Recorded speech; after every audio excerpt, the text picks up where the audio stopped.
Corbolic V2.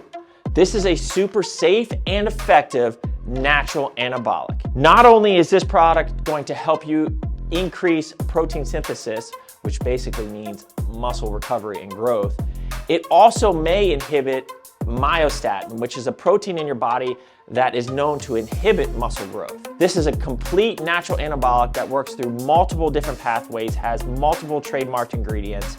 If you are a natural athlete looking for that edge, Corbolic V2 is what you need. Get yourself some.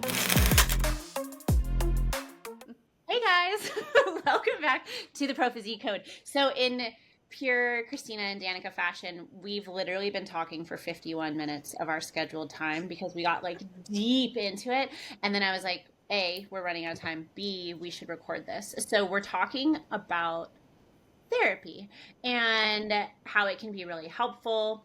Danika was just diving into something really interesting, especially as like a social worker and somebody who's like educated and experienced and all of this kind of stuff, where she was saying sometimes she doesn't like want people to rely on it like too much, I guess. So the way that we got in, I'll kind of tee them up on where we're at right now. So we were talking about like how we've seen it be helpful. I see my therapist every other week.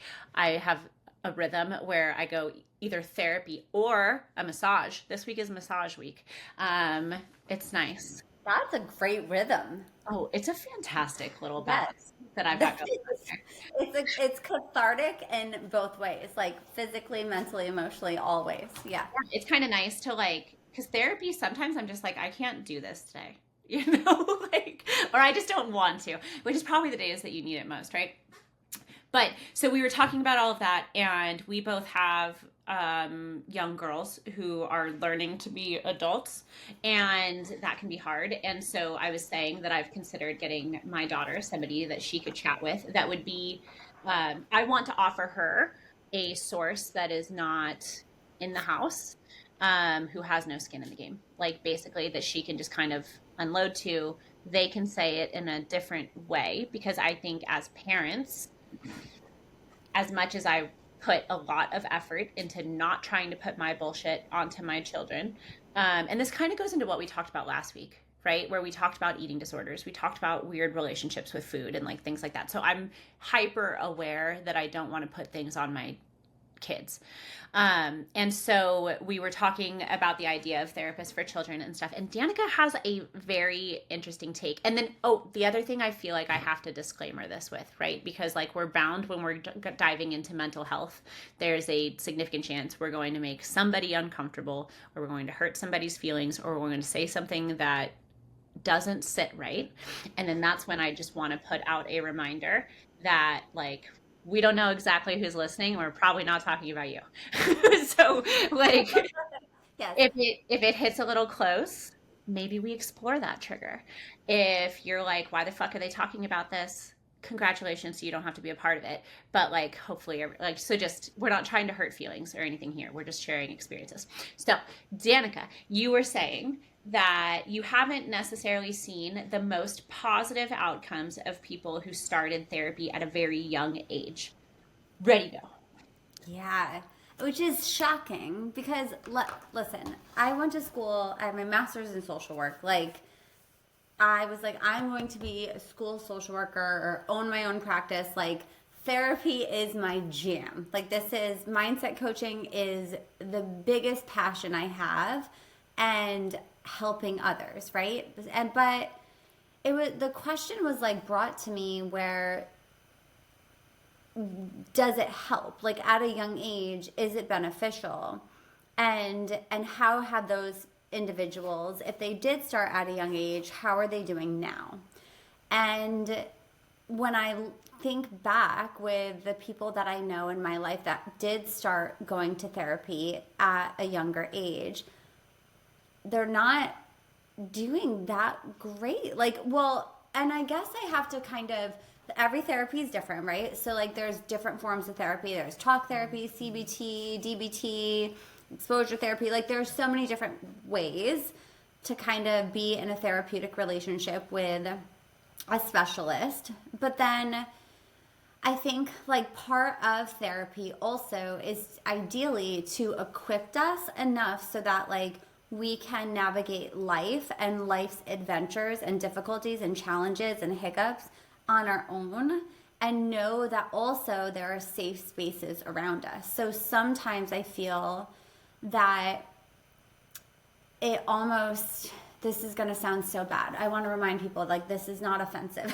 Like this is coming from just an observation that sometimes it can feel that others may use it as a crutch and just like I can't do life. So like, but I have someone who tells me how to do life on a weekly basis.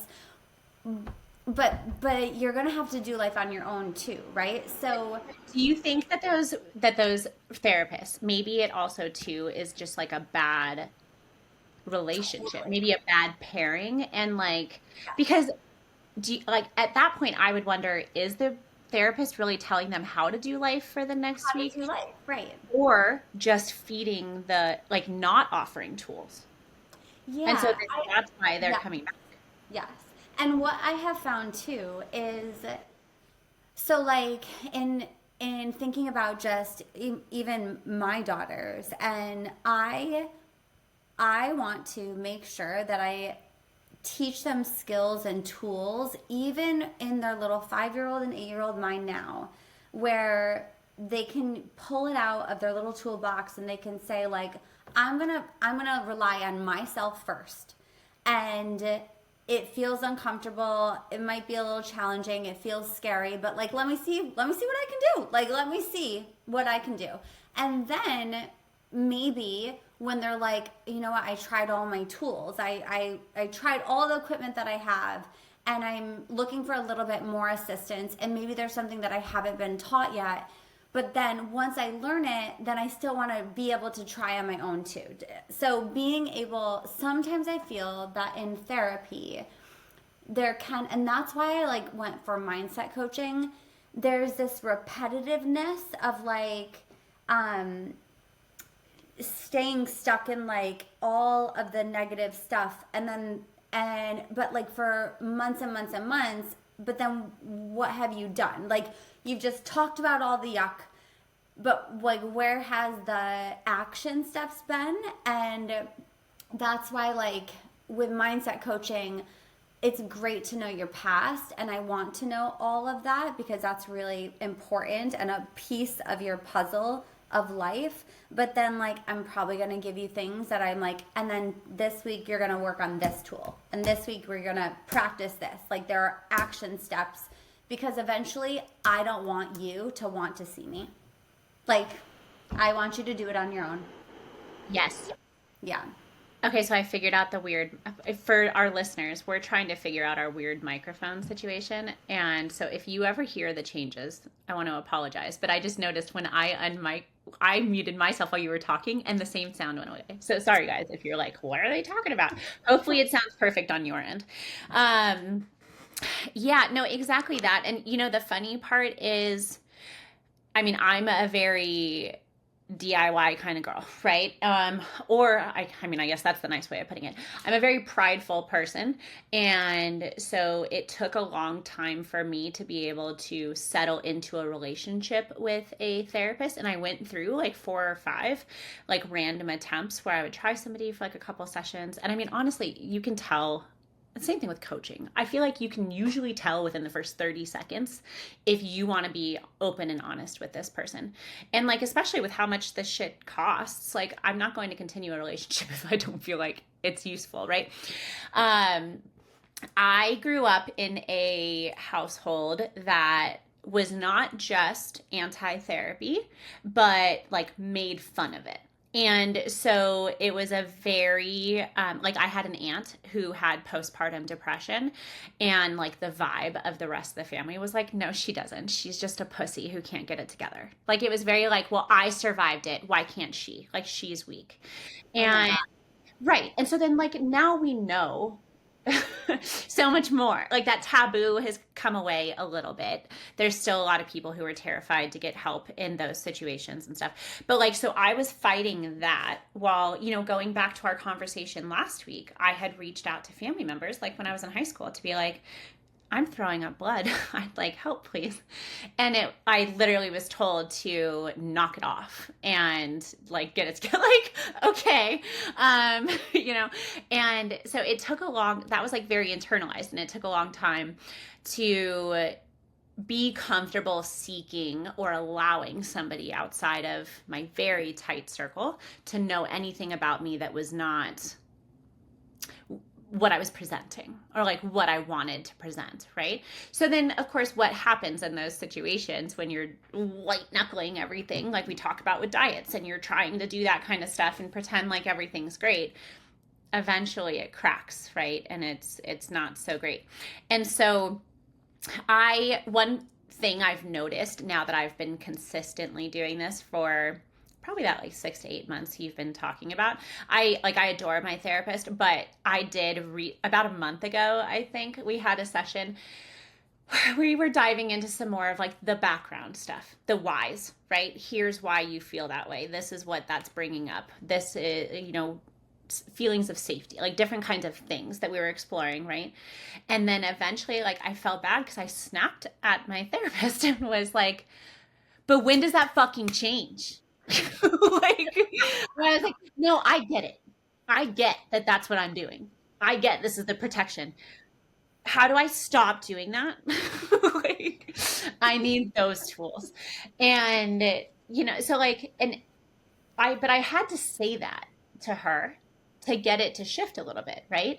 But then there are like funny little moments where something will happen. And I think there was like a post I had put on my story about like something where I was like, oh, you see how I pivoted and like reframed this? This is big. And like my therapist follows me on Instagram, and I went, see, look at me doing the work. And like little stuff like that. But I do think that, like you said, if the person is coming from it of a place where they want the sounding board, not even a sounding board, they want an echo chamber to go stand in front of and scream into and have someone say it's okay to scream.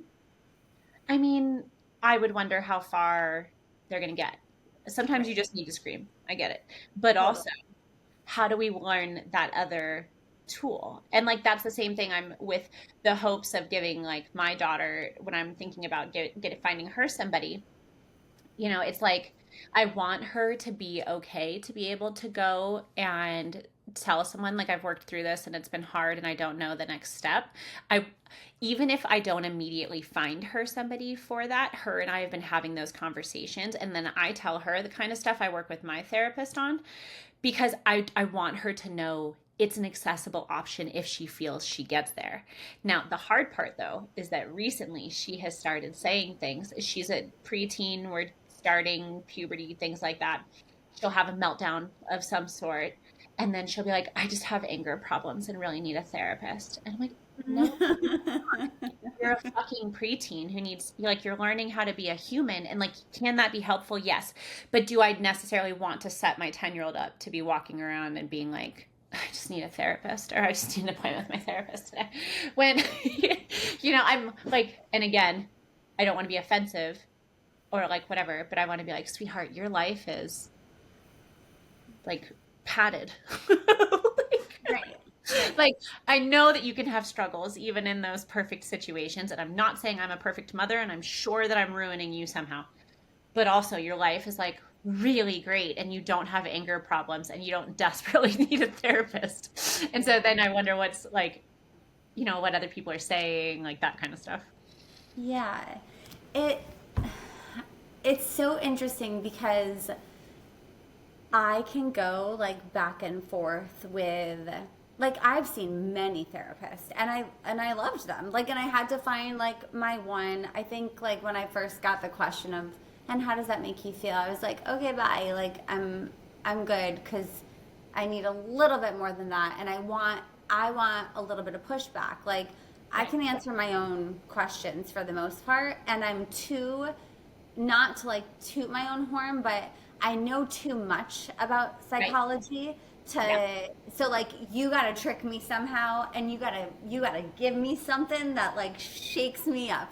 And finding those individuals that like challenged me, but then also they were able to say to me,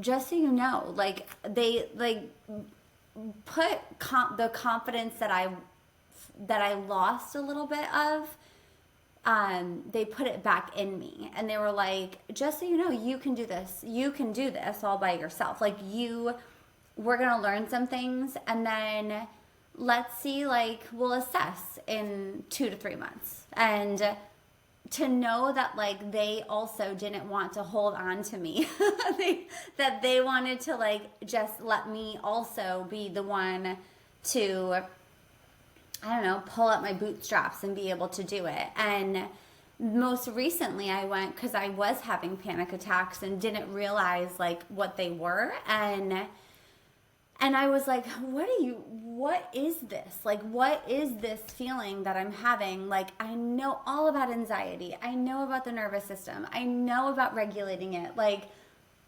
why can't I figure this out? And her just being that person to help me put, like, a name to it, and then also say, you know, maybe the things that you thought worked for you aren't working for you. Like, you're an individual, so maybe you need to kind of reevaluate those tools. Maybe the deep breathing isn't one for you. Like, maybe it's something completely different.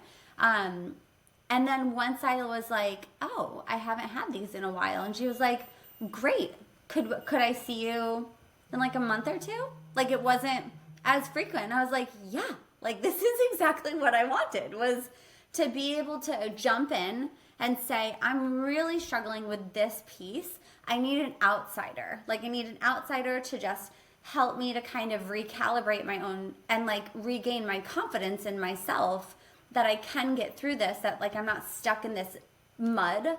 But I also don't want somebody to just, like, come in the mud with me and, like, chill. Like, I want somebody to be there to, like, give me, I think of it as, like, quicksand. Like, I want someone to tell me, like, hey, I just need you to stop moving, and you're gonna slowly wiggle, and I'm gonna give you this branch, and you're gonna grab the branch, and then you're gonna come out, and then I'm gonna say goodbye, and I hope you have a great life. Like, that's how I wanted it to go. I think maybe sometimes when people, maybe it's the intention behind it too. Like, when you go into therapy, is the intention that you want there to be an end, right? Like, not like, the end can be healthy too. Like, I think that is the same with coaching relationships too. Being able to say, you know, I love when clients are like, you know, I love you, Danika, and I love working with you, but eventually I don't want to check in with you again, because I want to be doing it all by myself, all on my own. And guess what? We want that for you too. Like, we want you to do that. So maybe it is finding those therapeutic relationships that are encouraging to their clients to say, like, eventually I don't want you to have to rely on these sessions. I want you to be the first one you call. I want yourself to be the first one you call. And then if needed, you know that you have this option is always available to you.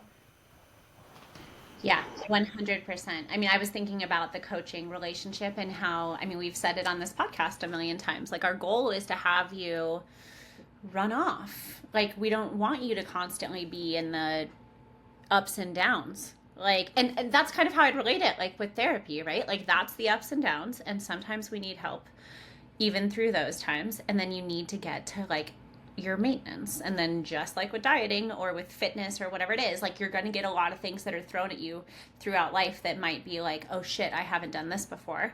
Like, one of the things I tell my kids all the time is, especially when we've hit something hard in parenting, like, maybe like they're getting in trouble, but it's something where, like, I'm not necessarily mad, but I'm like, I have to hold you to this. We have to learn it together.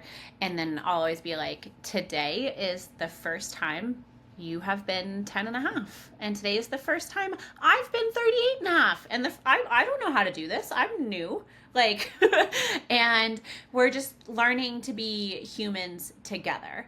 And I think that when it comes to therapy and when it comes to coaching, in the exact same ways, like I said before, within 30 seconds, I can tell if I'm going to like a coach or if I'm going to like a therapist.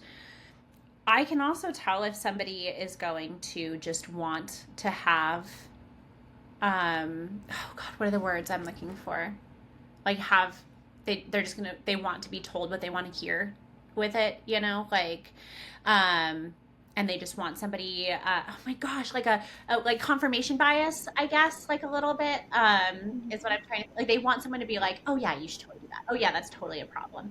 Yes, this is like, and get that back. But like, those aren't the people I don't think that are like where it's going to help you if they're just feeding it back. Like, yes, well, everything you see about the world is exactly the way you see it. I fucking doubt it. Okay. Like, if you're that person who's got it all under control, raise your hand and help the rest of us because shit's on fire. And like, and so if you're going to go into it, if you're going to hire a coach, you're going to go to therapy or something like that, you really have to try and walk into it as honest and raw as you can, because otherwise, why are you there? And like, if you're not in that space, sometimes you might not just be all the way in that space, right? Like, I had a panic attack during my marathon, and that was why I quit it. This past? The one that just happened. Yeah. Wow. And I could not figure out why. And I was getting, and I kept texting Vic where I was like, okay, I don't think it's the race. Like, I think I'm having a panic attack. And it was like, I could not get my breathing under control. My heart rate was hitting like 180, and which it never does. Wow. And then it became like a full body stomach ache, and it just like, felt disconnected from my legs. Everything felt wrong. And then it just hit a point at the 7-mile mark. I saw a hill, and I was just like, I can't do this.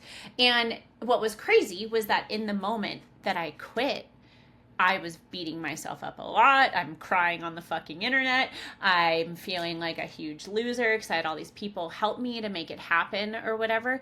But there was just this huge part of me that was screaming internally, fucking stop. And that it was like one of the things where like after I like dried my tears and I'm walking along like back to Vic, because I had a 2-mile walk back to the start line. Thank God the circle had made it so it wasn't so far. I started like laughing to myself where I was like, oh my God, the fucking therapy worked. And I was like, I normally would have just run myself into the ground for fear of looking stupid. And I would have just suffered through that and not put any words to it and been afraid for anyone to think I was weak or like anything like that. And really, I needed to go home and take a nap and just say today was not the right day for something, you know?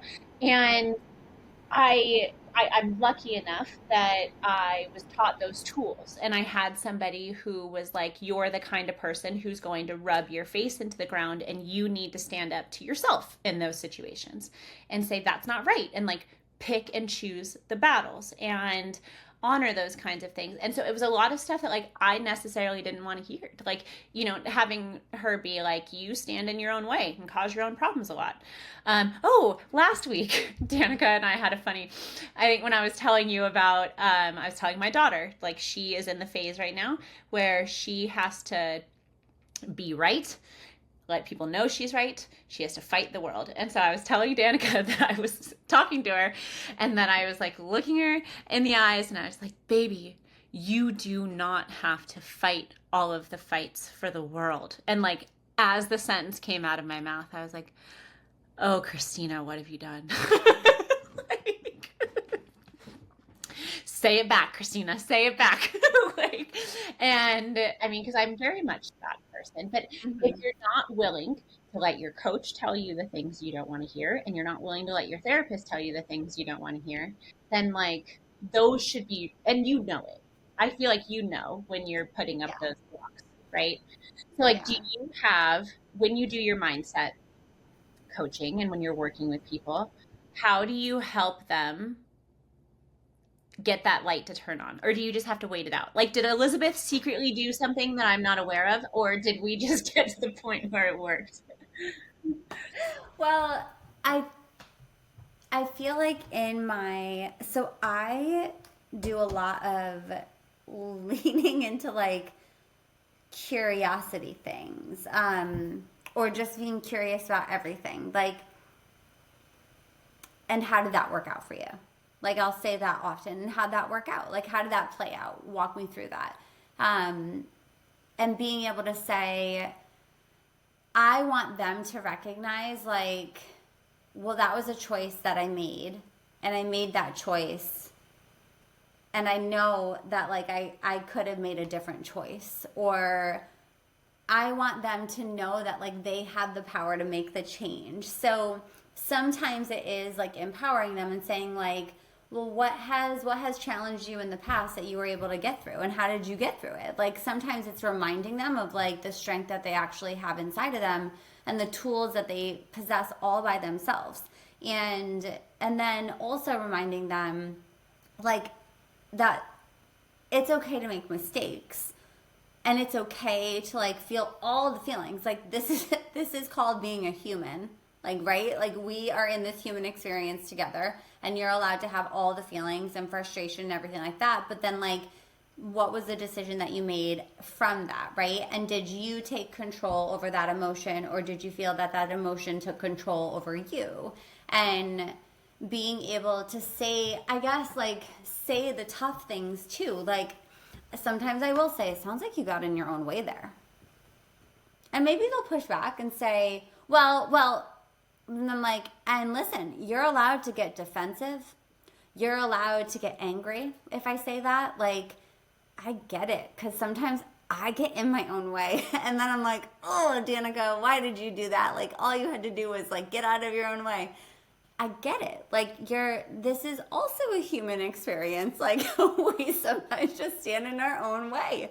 But I think having just real conversations, the things that, like, maybe you don't want to hear, but you know that you kind of want to hear because it's going to kind of slap the silly out of you a little bit and make you realize that you're not alone. I don't know how many people, like, I just had, so the Mind Body Built program, we're in week 6, and it's going so great. We had our second group call last night, and I had an individual call today with one of the clients, and she was like, I just have to say that group call, something that I love about it is that I don't feel alone.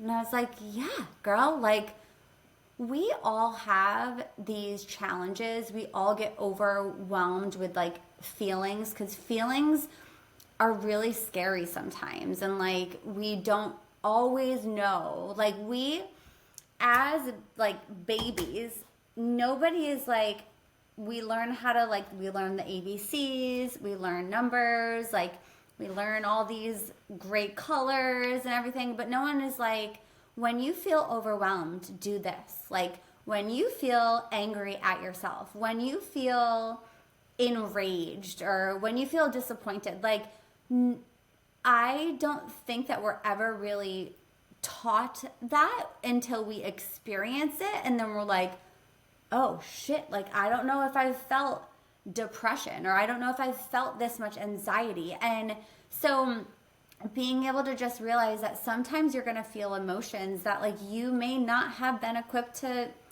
deal with or know how to navigate. And it feels like sometimes I have clients who realize, like, uncertainty is a big one for them, and they didn't realize that it's so connected to fear and anxiety, and, like, this feeling of uncertainty is yucky. No one taught you that. Like, we don't learn that with algebra. Like, that's just not what happens in life. So that's where therapy is a beautiful thing, to educate us. And that's where talk therapy is a beautiful thing. I think having a feelings wheel is a great thing, because sometimes there's so many different emotions, and we think that we have a lot of emotions, but in other cultures, there's love, and then there's, like, a different type of love for, like, your significant other, for your grandparents, like, and there's a name for that. Could you imagine if there was, like, all these words? It's a lot. So it makes sense too, during that adolescent, I would say, like, the preteen, adolescent, and then, like, think about the phases of life that we're going through and what those are going to entail. Like, hormones are huge, but also self-awareness, it gets kind of bigger and comparison gets a little bit bigger. You start to feel different things. You have to experience different things that like you didn't experience when you were younger. So, and then every phase of life is going to be able to show us beautiful different experiences, but also experiences that like we may not feel equipped for, like the loss of a parent, right?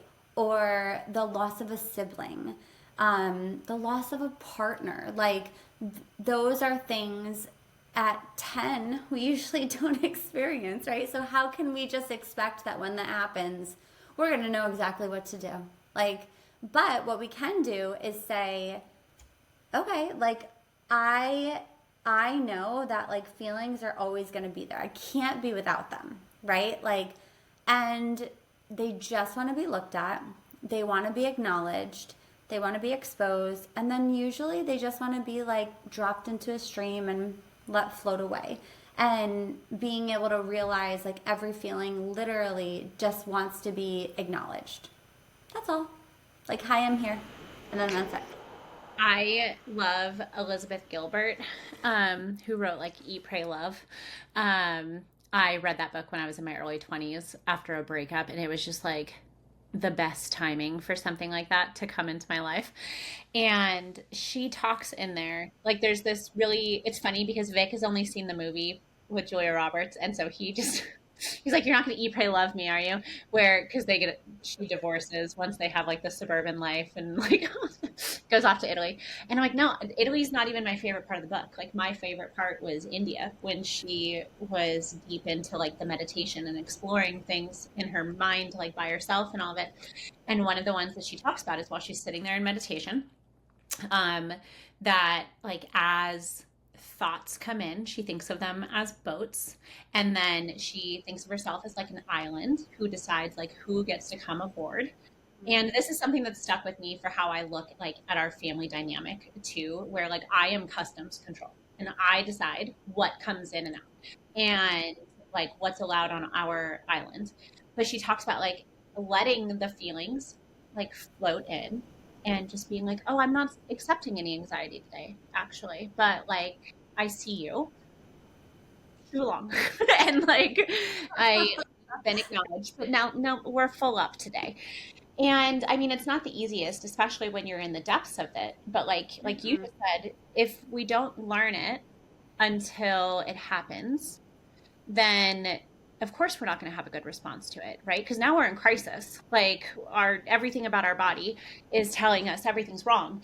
And so I think that's like, you know, again, it's one of those things where I'm always talking about like open communication and stuff like that. And like for me, I've just found the most successful way to navigate that stuff, whether it's with other adults or with children, like whatever, is to put as much words to things as I can to explain it ahead of time, and then give them the space to like talk it through even when it's unexplainable too. Like I think it was yesterday morning that our daughter got up and there was something about like the best way that I can explain it as grown women is like, you know, the feeling like when you just wake up and you're in your luteal phase, you're in that mood that just no matter what fucking happens, you could win the lottery that day, you're gonna be fucking mad about it.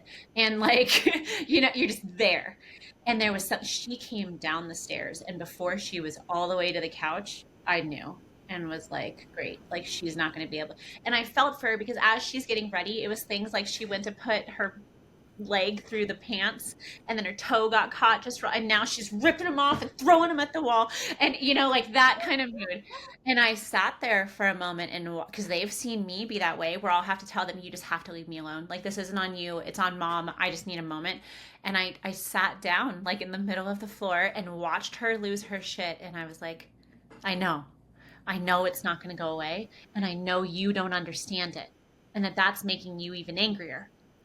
So just stop fighting it. Stop trying. I am going to give you the next 18 hours to be in a terrible fucking mood. That's what you can marinate it all you want. Do it in that room. Like that room. Yes. And like you can be mad at me, you can blame it on me, put words to it, slam your door if you need to, like whatever. I understand you're trying to figure this world out. You can't take it out on other people. is like, Oh, yes. you know, Yeah. I, so feelings are, I say this to my girls, feelings are always accepted. I will accept all of your feelings. Some behaviors are unacceptable.